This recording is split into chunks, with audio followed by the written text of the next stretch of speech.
Di tengah pandemi COVID-19, sektor lembaga keuangan tetap mampu memberikan kontribusi nyata dalam mendorong percepatan pemulihan ekonomi. Lebih lengkapnya, ikuti perbincangan saya bersama Direktur Utama Bank Pembangunan Daerah Bali, Bapak Inyoman Sudarma SHMH. Seperti apa BPD Bali berkontribusi di tengah pandemi saat ini? Langsung saja kita ikuti perbincangannya. Terima kasih banyak waktunya, Pak. Kita langsung saja ya, Pak, ya, berbincang sama-sama, Ibu. Santai di pagi ini. Oke, Pak Nyoman, pertama mungkin kita ingin bertanya nih, Pak, bagaimana performa BPD Bali, Pak, di tengah pandemi ini yang kita tahu banyak bisnis-bisnis lain terpuruk ya, Pak, ya. Bagaimana dengan BPD Bali, Pak? Ya. Terima kasih, Mbak. Bank BPD Bali sampai dengan Agustus 2020 performa masih positif, baik dari sisi aset, dana pihak ketiga maupun dari kredit, termasuk dengan laba. Namun demikian, kami sudah melakukan perubahan terhadap rencana bisnis bank.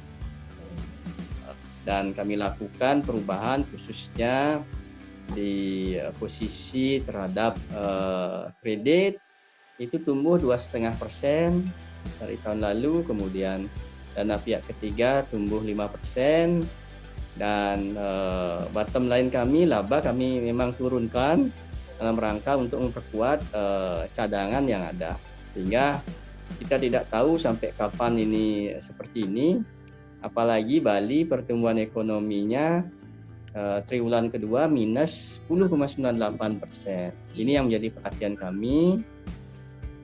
Dan juga kita ketahui bahwa Bali hampir 55-60% PDRB-nya dipengaruhi oleh sektor pariwisata. Iya, betul. Dan pemerintah Provinsi Bali benarnya sudah melakukan upaya-upaya untuk meningkatkan atau menumbuhkan pariwisata dengan dibuka kemarin sampai dengan posisi 31 Agustus wisatawan nasional.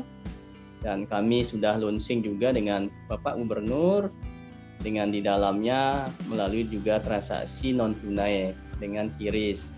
Namun demikian, untuk wisatawan asing mungkin kita ketahui bahwa beberapa negara menerapkan travel ban pada kita, kunjungan ke Indonesia dan juga Bali khususnya mungkin ditutup, sehingga ini yang rencana pemerintah Provinsi Bali membuka pariwisata dunia untuk tanggal 11 September 2020 kemarin tidak berjalan. Bagaimana dengan transaksi lainnya secara umum, Pak? Bisa dijabarkan? Untuk transaksi umum yang lain, kami dapat sampaikan bahwa transaksi tunai itu udah bergeser, Bu. Lalu retailer itu udah hanya 18%. Kemudian transaksi lewat ATM itu 45%. Transaksi melalui mobile banking itu di angka 30%, dan transaksi internet banking dan lainnya termasuk QRIS itu kurang lebih 6,16%. Sehingga kami mendorong dengan pemerintah Provinsi Bali termasuk dengan Bank Indonesia setempat melalui gerakan non tunai, kita harapkan transaksi tunai ini dapat bisa kita kurangi, Mbak. Dengan catatan juga bahwa transaksi dengan non tunai ini mendukung program akuntabilitas yang lebih baik di pemerintahan, termasuk dengan adanya COVID-19 ini, otomatis dari sisi transaksi yang sehat itu lebih menguntungkan bagi masyarakat. Ya, karena dari kami mendapatkan izin untuk QRIS itu sejak tanggal 18 Desember 2019, dan kami merupakan salah satu BPD nomor 2 di Indonesia yang mendapatkan izin ini, sehingga kami sebagai daerah tujuan wisata awalnya sudah fokus untuk ini, dan kami sudah melakukan sosialisasi juga, termasuk kami di pemerintahan saat ini penerimaan pemerintah juga melalui non tunai, melalui termasuk QRIS. Di dalamnya pembayaran samsat, pembayaran pajak, kemudian pembayaran apalagi di rumah sakit. Kami saat ini fokus untuk non tunai, dan QRIS ini menjadi sesuatu yang bisa memberikan yang terbaik bagi masyarakat karena dia cepat, mudah, murah, dan aman. Ini yang mungkin yang fokus kami, sehingga nanti kami inginkan dari transaksi ini kami bisa menggarap juga UMKM kami, sehingga nanti ke depan seperti di negara-negara lain, apalagi rencana Bank Indonesia ada cross border untuk transaksi QRIS, dengan nanti pulihnya wisatawan ke Indonesia atau dunia khususnya ini bisa bertransaksi melalui transaksi QRIS ini. Pak Nyoman, kita ingin tahu nih Pak, di tengah pandemi ini kan banyak masyarakat yang terdampak ya Pak ya. Nah kita ingin tahu nih Pak, bagaimana BPD Bali Pak, kebijakan apa Pak yang dikeluarkan BPD Bali dalam memberikan keringanan kredit pada masyarakat yang terdampak COVID-19 Pak? Ya, terima kasih. Pertama, sesuai dengan POJK 11, Peraturan Otoritas Jasa Keuangan tahun 2020, mengenai perlakuan khusus terhadap kredit yang terdampak penyebaran COVID-19, kami memberikan program restrukturisasi kepada sampai dengan akhir Agustus itu ada 11.451 rekening dengan kurang lebih outstanding 2,4 triliun. Ini yang kami berikan relaksasi atau restrukturisasi, yang di dalamnya ada bermacam-macam jenis restrukturisasi, tergantung hasil negosiasi tim kami juga di lapangan, termasuk dengan melihat keadaan kondisi nasabah. Karena kalau nasabahnya sektor pariwisata langsung pasti udah enggak, harus kasnya pasti minus kan Bu. Betul. Ini yang perlu menjadi, mungkin perdagangan akan berbeda, mungkin pertanian juga akan berbeda, jasa juga berbeda, mungkin pelayanan kesehatan mungkin dia masih stabil walaupun penurun sedikit, tidak terlalu signifikan. Itu menjadi perhatian kami khusus untuk nasabah KUR sesuai dengan Peraturan Menteri Koordinator Bidang Ekonomi dan Industri (EKUIN) nomor 6 tahun 2020 dan 8 2020. Kami juga memberikan restrukturisasi kredit kepada debitur KUR, yaitu dengan sampai dengan 31 Agustus itu ada 3.254 rekening dengan outstanding 549 miliar. Di luar itu sesuai dengan Peraturan Menteri Keuangan nomor 255 tahun 2020 dan Permenko nomor 16 tahun 2020, kami juga melakukan pendampingan kepada nasabah KUR untuk mendapatkan tambahan subsidi bunga. Karena sesuai dengan Permenko dimaksud bahwa nasabah-nasabah debitur KUR mendapatkan tambahan subsidi bunga sampai dengan akhir Desember 2020, dan sampai dengan kemarin di akhir Juli sudah kami terima tambahan subsidi bunga untuk 10.169 rekening dengan outstanding kredit 1,2 triliun dengan tambahan subsidi bunga 16,8 miliar. Itu yang untuk nasabah KUR, Mas. Kemudian untuk nasabah non-KUR UMKM sesuai dengan Peraturan Menteri Keuangan nomor 85 tahun 2020 tentang tata cara pemberian subsidi bunga, itu juga kami mengurus subsidi bunga tambahan kepada pelaku usaha UMKM debitur non-KUR. Sampai dengan kemarin yang sudah disetujui kurang lebih untuk rekening 1.235 dari 4.756 dengan outstanding 216 miliar. Tagihan subsidi bunga sudah kami terima kemarin kurang lebih 2,4 miliar. Ini mungkin yang untuk non-KUR, yang UMKM. Kemudian sejalan dengan itu pemerintah juga mengeluarkan Peraturan Menteri Keuangan nomor 71 tahun 2020 tentang tata cara penjaminan pemerintah melalui badan usaha. Kami kerjasama dengan Jamkrindo dan Askrindo kepada UMKM yang membutuhkan tambahan modal kerja di tengah-tengah pandemi COVID-19. Itu ada program penjaminan dari pemerintah yang premi atau IJP-nya dibayari oleh pemerintah untuk kredit sampai dengan 10 miliar. Dan itu sudah terrealisasi sampai dengan tanggal 11 September itu kami 5,5 miliar untuk subsidi bunga. Kemudian kami juga untuk dalam rangka pemulihan ekonomi nasional, kami juga mengajukan diri kepada Kementerian Keuangan sebagai salah satu bank penyalur pembiayaan untuk perusahaan daerah air minum. Di situ juga ada subsidi bunga dan kami telah disetujui oleh Kementerian Keuangan sebagai salah satu bank penyalur untuk subsidi bunga untuk nefur. Kemudian berkaitan dengan Permenko nomor 15 tahun 2020 mengenai perubahan atas Permenko 8 2019 terkait dengan pelaksanaan KUR, kami juga mengusulkan BPD Bali sebagai bank penyalur KUR super mikro. Ya, dan kami telah disetujui oleh Kementerian Koordinator Ekonomi dan Keuangan kemarin. Kami salah satu bank yang ditunjuk sebagai salah satu bank penyalur KUR super mikro. Sampai dengan akhir Desember ini kami targetkan kurang lebih 15,3 miliar untuk KUR super mikro.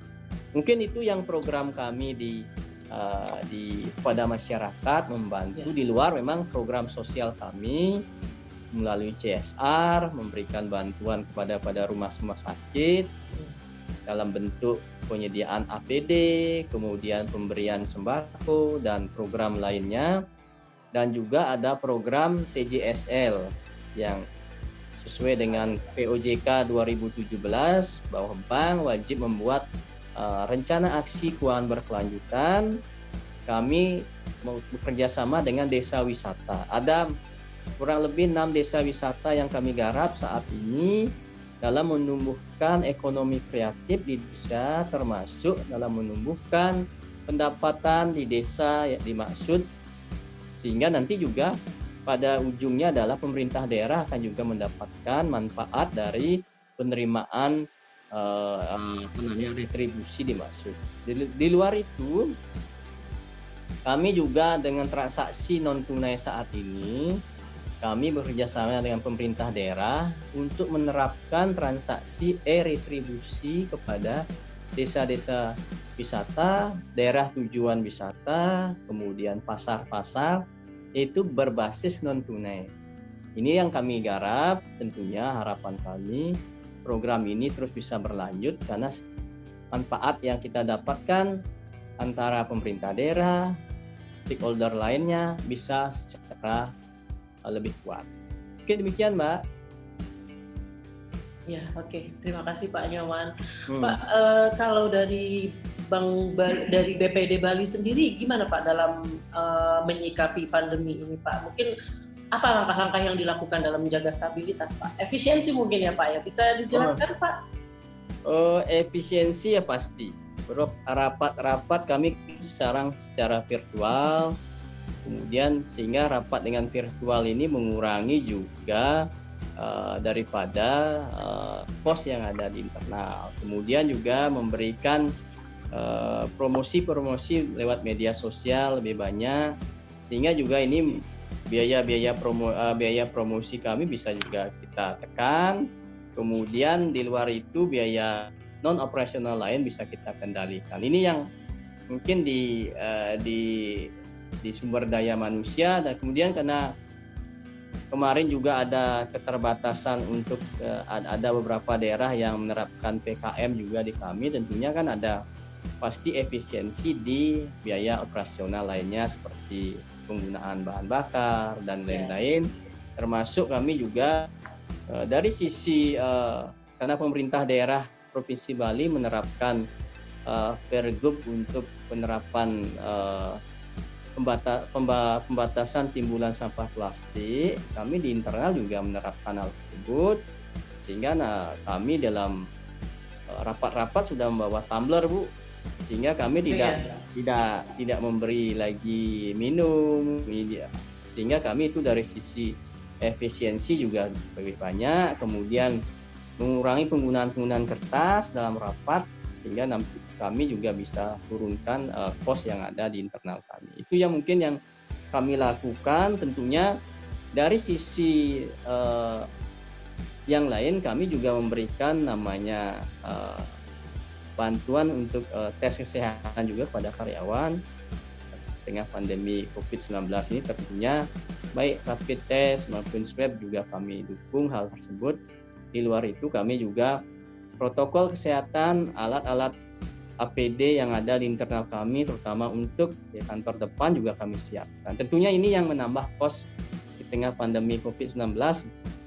Ada yang bisa kami turunkan, ada yang kos yang terbaru mungkin yang dulunya memang tidak kita prediksi ya Mbak ya.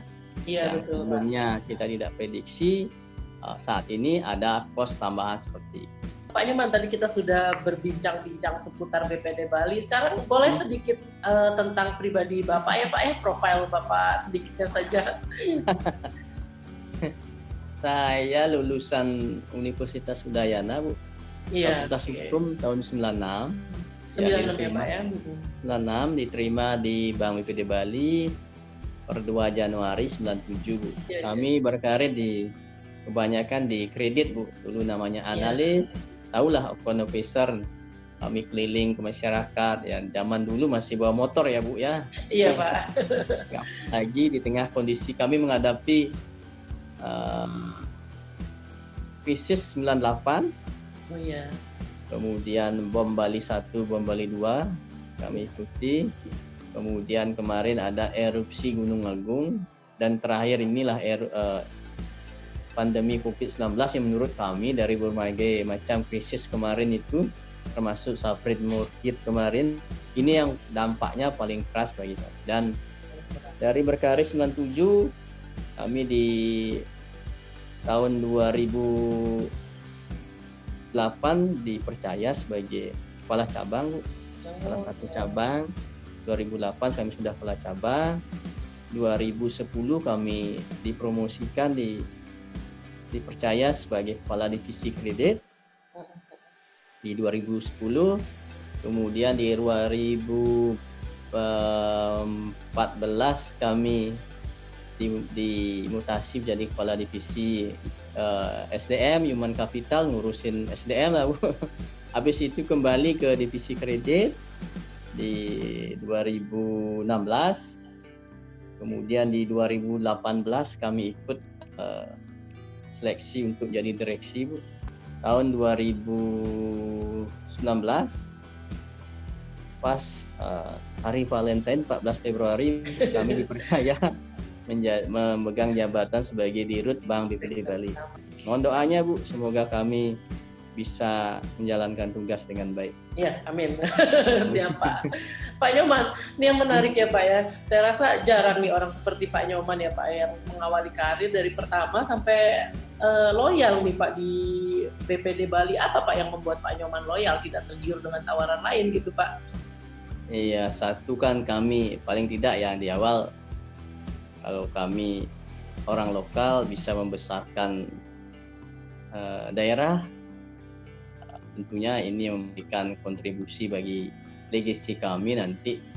Di luar itu kami melihat BPD Bali ini merupakan salah satu wadah dalam rangka mensejahterakan masyarakat Bali.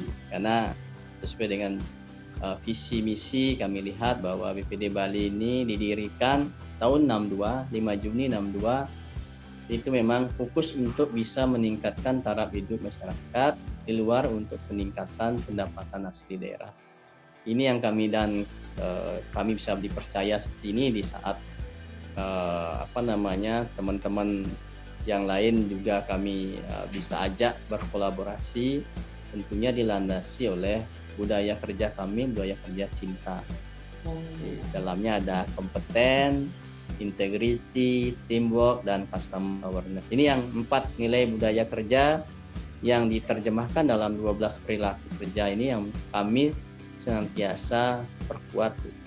Ini yang menjadi, dan kami memang berkarir dari bawah, tentunya mengajak teman-teman yang lain bisa memperkuat Bank BPD Bali ini. Mungkin demikian Bu. Oke, Pak Nyoman. Pak, satu pertanyaan lagi ya Pak ya. Pak Ya. Nyoman ini kan berkarir dari bawah ya Pak ya, tadi seperti yang Pak Nyoman sampaikan. Bisa sukses seperti ini, apa Pak kunci sukses Bapak? Mungkin bisa di-sharing juga pada generasi penerus. Satu, pasti disiplin Bu awalnya. Iya. Disiplin. Kalau kami waktu kerja jam 7 atau paling lambat 7.15, 7.20 dari kantor. Sampai sekarang pun kami sebagai salah satu direksi tetap seperti itu Bu. Ya, karena yang namanya budaya harus memberi contoh dari atas. Tidak hanya sekedar kata-kata, tentunya tindakan. Kemudian yang kedua adalah kerjanya secara ikhlas Bu. Iya.